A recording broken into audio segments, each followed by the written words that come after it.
Before discussing microservices, it's essential to understand what a monolithic application is. Monolithic architectures are still prevalent in many projects. However, a monolithic architecture involves the application functioning as a single unit with all business modules. It can contain various business modules like payment, authentication, inventory, etc. The decision between microservices and monolithic architecture depends on factors like scalability needs, development speed, team expertise, and project complexity. Choose microservices for scalability, independent deployment, and flexibility. 7 Best Udemy Courses to Learn Microservices in 2020. Now, let's imagine a scenario where there is a production issue in the user registration module and the server is crashing, causing downtime for a few minutes. This can have a significant impact on the business. When a single server is burdened with many modules, tight coupling between them can become a huge issue. This is just one example. Several factors can influence the choice of architectural design. Break modules into services. We can break down these modules into several services to avoid such scenarios. For example, we can break down the server business modules into the following services, and each of these independent services is referred to as a microservice. 1. User_service 2. Authentication_service 3. Order_service 4.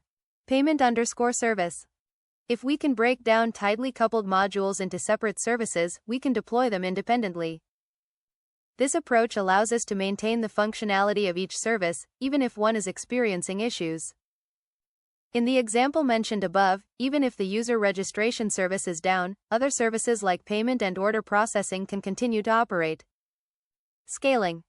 Let's imagine your business is growing and user traffic is high. This user traffic can be managed in several ways. However, let's focus on system scalability, which has 2 options. Vertical scaling.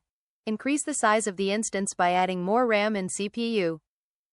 Horizontal scaling. Add more instances. In other words, vertical scaling involves increasing the size of your servers, while horizontal scaling adds more instances. By utilizing these methods, you can scale up your system, allowing users to access it without experiencing latency or performance issues. However, microservices generally use horizontal scaling. Manage complexity and improve communication between services. Microservices have their own design patterns to ensure high availability and performance. Here are a few examples. API gateway. Aggregation. Circuit breaker pattern. Event-driven. Separate databases for each service. Advantages. Assigning specific services to separate teams and granting them responsibility makes development and deployment more manageable. Services can be developed using the most suitable technology, eliminating the need for a single programming language. The scalability of servers and fault isolation can be easily managed. Disadvantages.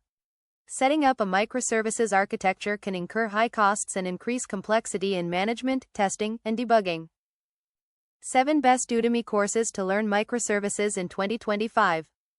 My favorite microservices courses on Udemy, both